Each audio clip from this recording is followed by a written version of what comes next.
Our Rebbe was the last Rebbe, and the deadline for Mashiach is in about 200 years. So how are we supposed to last that long with the same Rebbe? What, do you need a new Rebbe every 100 years or something? What is the formula?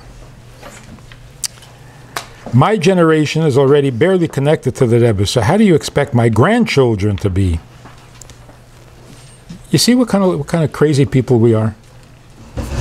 You're worried about your grandchild's Hiskashrus to the Rebbe? How do you sleep at night? You have so many worries. I cannot imagine a Jew in Long Island, a Jew in Muncie, a Jew staying up at night. Are my grandchildren going to have Hiskashrus? Who worries about this? Only crazy Lubavitchers. Why is that crazy? Why is it crazy? Yeah.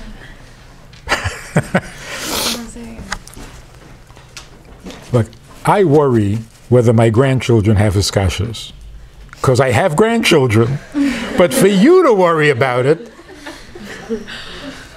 first take care of your children, which you don't yet have, and therefore should not be worried about them. And you're already worried about your grandchildren having a Hiskashrus to a Rebbe. That's fantastic. It's amazing. It's more than human. It's magnificent. Your Hiskashrus to the Rebbe is so real that you're worried about your grandchildren who have not yet been born? That's unbelievable. But it's not going to die down? huh? That means it's not going to die down even after 100 years? Well, that's what the question is saying. So even after 100 years and you have your grandkids,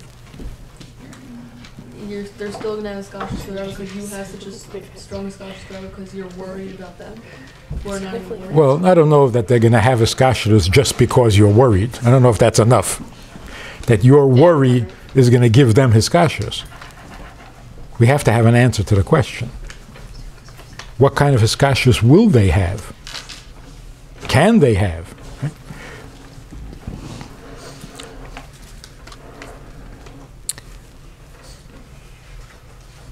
The Hiskashrus to a Rebbe, if you understand it properly, Hiskashrus to a Rebbe means Hiskashrus to the Eibishter. That's what it means. But every person, or every generation, every period of history, has a different approach, a different access to the Eibishter. And like very obviously, that generation that stood at Har Sinai, came out of Mitzrayim, what was their access to the Eibishter? They heard the Eibishter speaking at Har Sinai. We don't have that access. So how are we connected to the Eibishter? Another generation had Nevi'im. The Navi came and said, Koi Omar Hashem, I'm talking to you in the name of Hashem, stop what you're doing and go someplace else, or do something else. Okay, that's your connection to the Eibishter. Yeah, they're not going to be the generation of the Rebbe. That's right. That's right. But what does it mean to have Hiskashrus?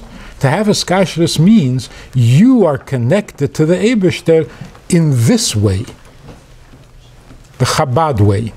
Somebody else is connected to the Eibishter in the Chagas way, or in the Orthodox way, or whatever it is. So Hiskashrus to a Rebbe means you know how to connect to the Eibishter. What does a Chabad Chassid know? You know that to connect to the Eibishter, you have to be connected to all Yidden. That's your way. If you're concerned with the Eibishter's children, that's your connection to the Eibishter.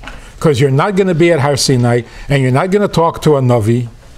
Your connection to the Eibishter comes through other Yidden. How do you know that? That's what your Rebbe taught you.